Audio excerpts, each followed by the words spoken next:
Welcome to Birding for Beginners. Swanson's francolin. Fairly small bird, not tiny, sort of bigger than a pigeon and not much smaller than a guinea fowl. The male weighs 700 grams and the female 500, and that's the big difference between the male and female, is basically the size of them. Speaking of size, about 36 centimeters. Now, what do they look like? There are two spurfowls that are quite similar. One is the Swainson spurfowl and the other one is the red spurfowl. The Swanson's spurfowl has a black upper mandible and the lower mandible is dull red.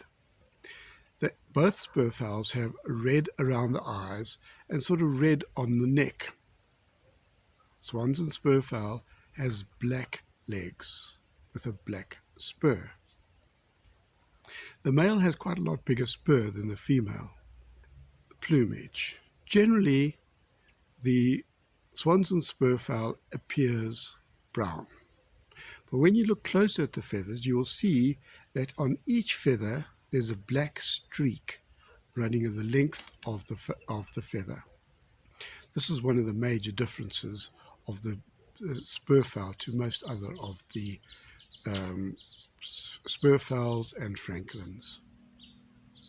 Swansson spurfowl generally prefers open grasslands, savannas, and adapts easily to cultivated or disturbed areas. The distribution of this bird is from southern Angola all the way across Namibia to the western part of Mozambique and down the northeastern side of Africa. From the distribution maps, it seems that this is most probably the widest distribution spurfowl in our region. Swansson spurfowl mostly eats plant matter in winter, but in summer it supplements it with insects.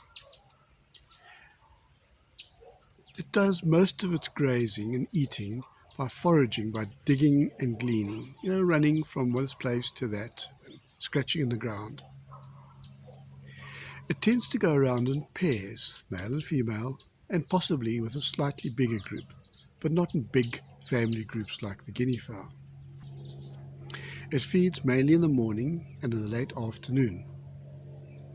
When a bird comes over or something endangers the flock, it'll run to the nearest cover, and the cover's a bit far away, it'll fly. It often stands on anthills or rocks as a lookout to danger. Generally speaking, we can hear the spurfowl much more often than we can see it. You'll hear its call, quite a high-pitched call, repetitive, yes, and quite distinctive. When it nests on a scrape in the ground, and this scrape is generally lined with leaves and vegetation, and it's hidden amongst the bushes or other vegetation, sometimes even tunneling or making a little place in the middle of a tuft of grass to create its nest. As mentioned earlier, the one bird that can get very easily confused with it is the red-necked spurfowl. Again, as mentioned, the lower mandible and upper mandible are red in the red-necked spurfowl, and its legs are not black but red. And its habitat is more south, sort of the northern part of the Cape, towards the eastern side of the Cape, not where it's very dry. The spurfowl is eaten by all sorts of animals, mostly birds, the martial eagle, the African hawk eagle, the black sparrowhawk, tawny eagle, bateleur, the southern pale chanting goshawk. Now the chicks, they also are eaten by reptiles like the monitor lizard and snakes. And don't forget the mammals, monkeys, lots of them, and the baboon. They also go after them. In general, a lovely little bird. Fairly shy, but you can see it. Thanks for watching. Hope to see you soon. Don't forget to subscribe and to recommend birding for beginners to friends.